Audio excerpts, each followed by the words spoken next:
Hello tout le monde, bienvenue sur ce nouvel épisode de Une marque, un mot. Je suis Pascal Stéphanie, fondateur de Marquer le Futur.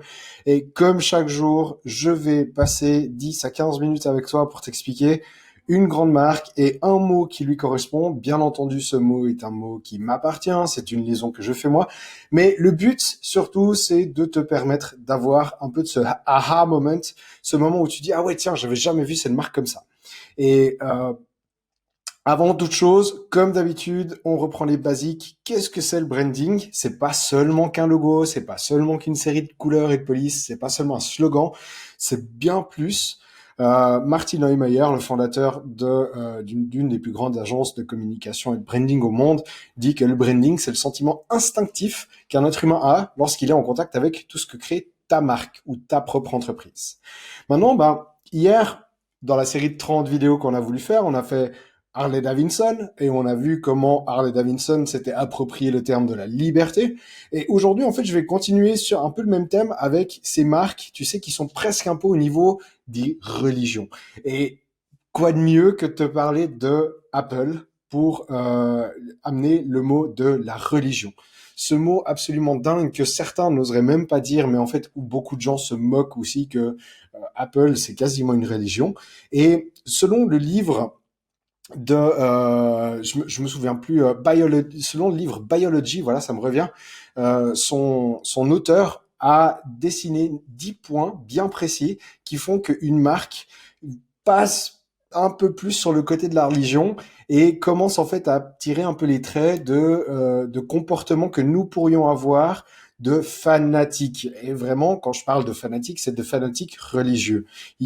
En faisant des tests à l'IRM, il s'est rendu compte que des gens qui étaient sollicités puis qui étaient mis en fait face aux produits Apple n'avaient pas les mêmes régions du cerveau en fait qui étaient activées au moment où ils étaient stimulés par les produits Apple que s'ils étaient stimulés par d'autres marques. Et c'est ça qui est super intéressant.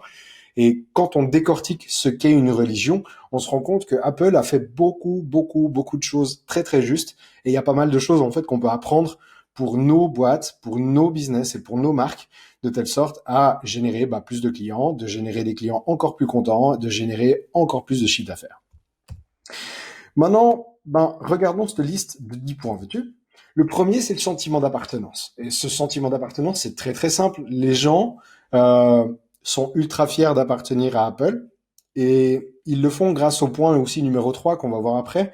Mais ce point de sentiment d'appartenance, il y a ce principe où tout d'un coup, tes clients vont te défendre. Tes clients vont acheter tes produits quoi qu'il arrive et par rapport à ce qu'on appelle aussi le marketing de tribu, tout d'un coup, tu ne crées pas simplement un groupe de consommateurs, tu crées un groupe de gens qui se sentent vraiment appartenir à ton groupe. Et ça, Apple et Steve Jobs principalement a vraiment réussi à faire ça il y a quelques années en arrière, à l'époque où il avait créé cette fameuse publicité. Euh, où il disait que Apple, c'est pour tous les créateurs, c'est pour tous les incompris, c'est pour toutes les personnes qui veulent changer le monde, tous les artistes. Et il y avait cette publicité avec des portraits de Einstein, de Martin Luther King, de Picasso, etc., etc. Et il s'est associé la marque Apple à tous ces gens qui souhaitaient créer et changer le monde, créer en tout cas le monde de demain. Donc ça, c'est pour le premier point, sentiment d'appartenance. Le deuxième point, c'est une vision ultra claire. Apple sait exactement où ils vont. Il y a une vidéo de Idriss Aberkan qui est sortie il n'y a pas très très longtemps sur les 5 marchés sur lesquels Apple est en train de se positionner de manière ultra discrète. Je t'invite vraiment à y aller parce que même s'ils le font de manière super discrète, leur vision est très très claire et chaque pas qu'ils font est absolument pesé, mesuré. Et quand ils sortent du bois et puis qu'ils se montrent de manière très visible, en fait, c'est parce qu'ils savent exactement qu'ils ont atteint le point de non-retour en termes de réussite et que c'est le moment d'y aller. C'est une vidéo extrêmement intéressante, mais qui va vraiment te montrer comment Apple fonctionne sur un aspect, on va dire, macroéconomique, sur un aspect business, et comment ils choisissent les directions de business qu'ils prennent. Il y a notamment le principe du transport, le principe de l'éducation. Apple est en train de se poser sur l'éducation. Voilà, je vais pas te spoiler la vidéo de Idriss, ça vaut vraiment le coup d'y aller. Et fort de cette vision-là, ils sont beaucoup plus capables décrire ce qui se passe aujourd'hui, parce que aujourd'hui, c'est une étape pour aller vers cette grande finalité. Et tout d'un coup, tout devient très très clair. Quand tu offres un chemin extrêmement clair à tes clients, il y a beaucoup plus de chances qu'ils te fassent confiance. Le point numéro 3, je t'en parlais avant, le pouvoir d'un ennemi commun. Et dans une autre série de publicités que Apple avait sortie, je crois dans les années 90, sauf erreur, il y a eu un moment donné, bonjour, je suis un Mac, bonjour, je suis un PC. Et ils ont fait en sorte de se mettre en confrontation directe avec le géant de l'époque qui était le PC, hein, le personal computer avec IBM et Microsoft. Et ils ont vraiment embrassé l'attitude d'outsider. Ce qui est super intéressant avec ça, c'est qu'ils ont activé une des trois façons de créer un sentiment d'appartenance dans une tribu, qui est de un, soit la possibilité soit de donner la possibilité à ton consommateur de ressembler à un idéal, soit de donner la possibilité à ton consommateur d'être à côté d'un idéal et puis avec un idéal, une personne idéale, un persona idéal ou tu vois genre une célébrité. Et le troisième, en fait, c'est d'être en confrontation avec une entité. Et c'est le chemin qu'avait choisi Apple à l'époque en disant bonjour, je suis un Mac, bonjour, je suis un PC. Et si par exemple tu prends le point numéro un avec la publicité Apple, c'est fait pour les créateurs, à ce moment-là, ils ont utilisé le premier point d'appartenance et puis de marketing de tribu en disant si tu penses être un créateur comme Einstein, comme Martin Luther King, comme Picasso, eh ben tu dois acheter Apple. L'appel d'essence. Et c'est là, en fait, où Apple a pesé ses mots et a surtout baqué un peu ses mots et puis ses paroles avec des actes. Et c'est là, en fait, où Apple a livré, a constamment été, mais genre aux petits oignons dans la livraison. Euh, Tu prends un PC, c'est moche. C'est pas tout le temps très très beau. Et puis peut-être les PC de gaming en font un peu plus que les autres. Mais en soi, l'expérience, elle est vraiment utilitaire. C'est des touches, c'est juste un clavier, etc. Juste après, tu prends un Mac, et je veux dire, tout est fini, tout est bien fait, et tu as le sentiment de toucher avec l'aluminium, je veux dire, quand tu utilises le pad, c'est ultra propre, la smart bar, elle est super efficace, et cet appel d'essence fait qu'à un moment donné, à chaque fois que tu utilises le produit Apple, tu vis une expérience qui est plaisante, et automatiquement, ça génère de la dopamine, ça génère du plaisir, et tu as envie de recommencer. Donc, dans tes produits, dans ton entreprise, où est-ce que tu pourrais faire un effort supplémentaire dans la livraison de telle sorte à ce que l'expérience, on va dire sensorielle, même si tu ne fais que des formations, ou que des formations en ligne. Le fait d'avoir un email qui est léché avec un super beau design, le fait que tout d'un coup tu aies une attention particulière avec des audios qui soient super bien faits quand tu fais tes productions, bah, qu'est-ce que ça peut apporter de plus? C'est ce côté où tout d'un coup tu offres une expérience sensorielle ultra léchée et ultra plaisante à ton consommateur et automatiquement il va en redemander. On est loin de cette notion du simplement utilitaire où je te redonne l'information pour te donner l'information. Un peu ce que je fais là aujourd'hui en mode lean, mais l'idée c'est que dans le futur, je puisse évoluer ça et puis avoir une meilleure production de telle sorte à ce que tu aies encore plus de plaisir de voir cette vidéo. Parlons maintenant de gros éléphants dans la pièce, le storytelling. Steve Jobs était un maître dans l'art du storytelling et c'est quelque chose que tout le monde aujourd'hui, ou en tout cas beaucoup de gens, notamment dans l'entrepreneuriat, mais surtout dans l'infopreneuriat, vous êtes passé maître dedans. C'est pas moi qui vais vous enseigner comment faire ça, mais en gros, raconter des histoires, c'est beaucoup plus puissant que de simplement montrer une suite de produits, une suite de features et une liste de techniques, etc. Quand Steve Jobs se présentait sur la scène, il disait c'est le meilleur produit Apple qu'on ait jamais sorti de notre existence. Alors c'était tout le temps le cas, hein, parce que je veux dire ils sont dans l'évolution bien entendu, mais en soi ils apportaient toujours ce côté du storytelling dans les publicités Apple qu'il y avait à l'époque. Il y a toujours eu du storytelling. Je me rappelle encore d'une autre publicité à un moment donné pour l'iPhone où on voyait un enfant qui était constamment sur son écran sur son écran d'iPhone alors qu'on était en pleine fête de famille à Noël. Et à la fin de la soirée, quand tout le monde était devant la télé, etc., pour festoyer, ben, il a simplement envoyé une vidéo qu'il avait filmée avec son téléphone de la journée qui s'était passée. Et c'est là, en fait, où le storytelling de Apple prend tout son sens et puis se dit, bah, grâce à des produits Apple, tu génères des moments mémorables, tu génères des expériences absolument mémorables. Le pouvoir du storytelling, c'est vraiment quelque chose de ultra puissant, même dans les publicités d'Apple. On part maintenant dans le sens du grandiose. Et là, j'ai pas besoin de te montrer d'image. Ferme les yeux 30 secondes et rappelle-toi la dernière fois que tu es rentré dans un magasin Apple. Rappelle-toi comment toutes les tables sont alignées, tous les produits sont espacés à la même distance, où tout d'un coup, il y a ce sens vraiment de la mise en scène, de l'ordre du spectacle. Tous les, tous les vendeurs dans un Apple Shop sont habillés pareil, ils ont le même discours. Ça fait partie de l'expérience Apple. Ensuite de ça, quand tu regardes les keynotes que donnait Steve Jobs, mais aussi que donne aujourd'hui Tim Cook, à moindre mesure, je trouve, il y a quand même ce côté du spectacle, du grandiose. On est là, on présente dans le monde entier, tout est posé au millimètre.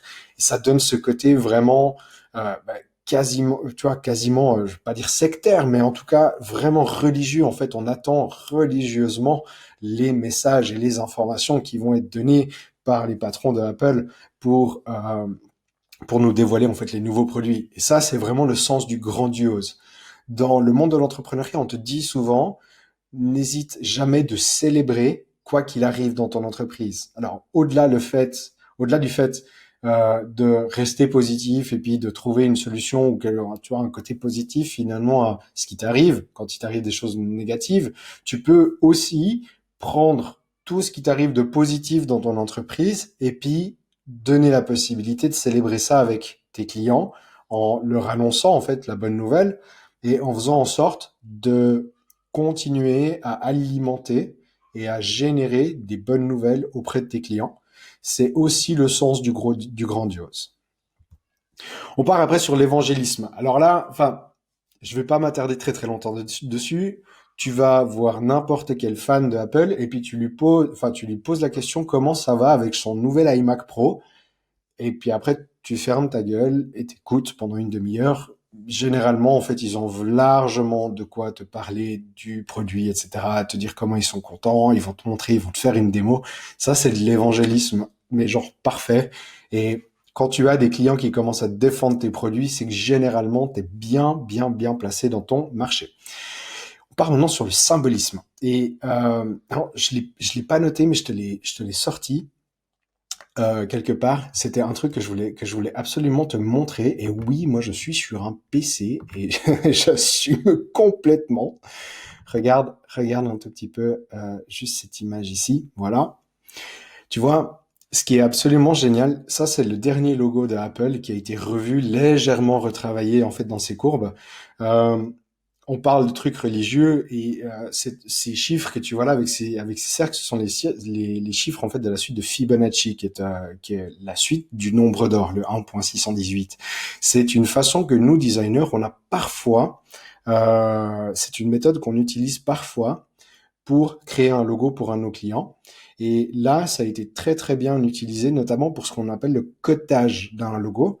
Et coter un logo, ça veut dire faire en sorte qu'il paraisse naturel, qu'il paraisse équilibré, qu'il y ait tu vois, un sens de balance, qu'il soit agréable à regarder, puis qu'il soit harmonieux. Et tu te rends compte en fait dans cette image que toutes les courbes qui sont utilisées, puis toutes les constructions qui sont utilisées pour le logo de Apple, et c'est pas du chiquet, hein, c'est vraiment la façon dont ça a été construit, sont avec des cercles de diamètre qui sont appliqués dans la suite de Fibonacci. Et c'est ça qui fait en sorte que ce logo soit vraiment bon. Et quand tu reprends ce logo en fait directement sur quand tu prends par exemple ce logo posé dans des magasins ou dans les devantures de magasins, il est posé de manière solennelle, il est vraiment puissant. Les logos sont extrêmement épurés aussi. Tu vois, les icônes qu'ils ont créées aussi, notamment, pour le doc sur le bureau de leur ordinateur, bah aussi, je veux dire, c'est vraiment travaillé de telle sorte à ce que toute la symbolique permette d'avoir une utilisation qui soit facile, bien entendu, mais également pour aller plus loin sur le fait de retenir et de d'ancrer beaucoup plus rapidement dans l'esprit des gens quel symbole veut dire quelle information. Je vais me déplacer. Comme ça, tiens, je vais me mettre là au milieu de la tête de, boum, parfait. Ça, je kiffe. On passe sur le point numéro 9, le mystère. Et en fait, c'est là où vous pourriez avoir quelque chose à jouer, notamment dans votre business quand vous faites des lancements orchestrés, quand vous faites des événements. Le fait de laisser un peu de mystère donne la possibilité à vos clients, en tout cas dans les early adopters et les grands fans, de spéculer. Et ça, c'est quelque chose où Apple est passé maître. Ils sont passés maîtres en fait avec une façon extrêmement simple. Ils ne disent absolument rien. Si tout d'un coup il y a des rumeurs qui soient justes, qui sont fausses, ils ne démentiront jamais et ils ne confirmeront jamais jusqu'au moment officiel. Et le fait de ne rien dire jusqu'au moment officiel et puis de laisser les gens spéculer, simplement ça fait monter la pression. Et surtout, en fait, ça rajoute un sens de grandiose au moment où les événements sont présentés, parce que ça va être le seul moment où les gens vont savoir si oui ou non telle et telle information est juste ou pas. Euh, c'est un outil à utiliser quand on commence déjà à grandir et comme je vous ai dit, quand on a vraiment des vrais fans, des gens qui sont vraiment intéressés par nos produits, puis qui attendent le futur produit d'une saison à l'autre, d'une année à l'autre, ça vaut vraiment le coup. Sinon, pour les plus petits, vous pourriez vous amuser avec certains early adopters, de telle sorte en laissant quelques pistes je sais pas, sur une page de vente, vous pourriez laisser je sais pas, un petit code secret ou un truc comme ça qui renvoie sur une page où il y a une promotion, ou je sais pas, créer ce qu'on appelle un Easter egg aussi, hein. C'est un truc qu'on utilise beaucoup dans le monde des jeux vidéo. Le Easter egg, c'est un petit truc caché par le programmateur qui disait tiens, si tu le trouves, c'est un petit truc assez fun qu'on peut t'offrir. Mais il y a notamment deux chaînes dans le monde du jeu et de tout ce qui touche la magie, etc., qui a utilisé ça, notamment The Game Theorist, qui est une chaîne de plusieurs dizaines de millions de followers, qui a créé tout un jeu en ligne, et tous les indices des jeux sont dans les vidéos qu'il crée en fait chaque semaine. Et actuellement, il y a Chris Ramsey aussi. Je mettrai ce lien dans la description. Mais Chris Ramsey, dans sa dernière vidéo, il a commencé à avoir genre 3 ou 4 secondes, comme si la vidéo a été interrompue, et où il y a en fait une sorte de pirate qui essaye de te parler, et puis tout d'un coup, boum, la vidéo normale revient, et tout d'un coup, ça crée un peu cet effet cliffhanger, dans le sens où tu vas continuer à regarder les vidéos de ce gars pour comprendre un peu l'histoire qui se passe dans l'histoire. Donc vraiment intéressant de pouvoir jouer avec le mystère, et c'est quelque chose que vous pourriez faire à différents niveaux en fonction du niveau de votre entreprise, mais c'est quelque chose de vraiment possible. Et finalement, les rituels. Chaque année, on a le droit à notre keynote. Chaque année, la keynote est toujours de la même qualité, voire même de mieux en mieux. Quand tu rentres dans un magasin Apple, c'est tout le temps la même chose. Ça te permet de te poser dans tes habitudes. Il y a quand tu ouvres un produit Apple aussi, je veux dire t'as l'essence, je veux dire entre le fait d'enlever le plastique, quand tu soulèves ta boîte de ton iPhone, elle glisse tout gentiment, etc. Et ils prennent du temps pour juste regarder si cette expérience elle est bonne. Je veux dire, les développeurs produits font gaffe à ce type de détails. Alors bien entendu, ils ont les moyens et puis ils savent que ça génère des millions supplémentaires, mais à notre niveau, ça vaut le coup aussi de se dire, tiens, qu'est-ce qu'on pourrait toujours faire de telle sorte à ritualiser en fait les éléments et à voir où est-ce que vous pourriez utiliser, et puis ajouter un peu de rituel dans votre business. Je pense notamment dans les business du fitness en ligne. Il y a peut-être des éléments que vous dites, tiens, on fait ça d'habitude, mais d'amener ça à un niveau encore plus haut au niveau du rituel, ça peut encore plus renforcer ce sentiment d'appartenance à votre entreprise, le fait d'avoir, voilà, comme d'habitude, ce côté où tout le temps tout est répété, puis ça renforce la connexion que peut avoir un utilisateur avec une marque. Voilà, c'était Apple. On a vu hier la liberté, aujourd'hui la religion. J'espère que cette chaîne vous plaît et puis que ces émissions vous plaisent. Là, je vais me remettre hop, dans le coin. Dans tous les cas, moi, ça me fait énormément de plaisir de pouvoir vous parler de ces marques fameuses et puis de les lier avec un nom. C'est un exercice qui me plaît énormément. Ça me ferait plaisir de savoir dans les commentaires ce que vous trouvez et puis si je peux améliorer quelque chose. Avec grand, grand plaisir d'entendre ça. Je vais aller chasser le chien qui est dehors et puis je vous dis à demain pour une nouvelle marque. N'oubliez pas de marquer le futur. Au nom du Père, du Fils et de l'iPad Pro, bonne soirée à toutes et à tous.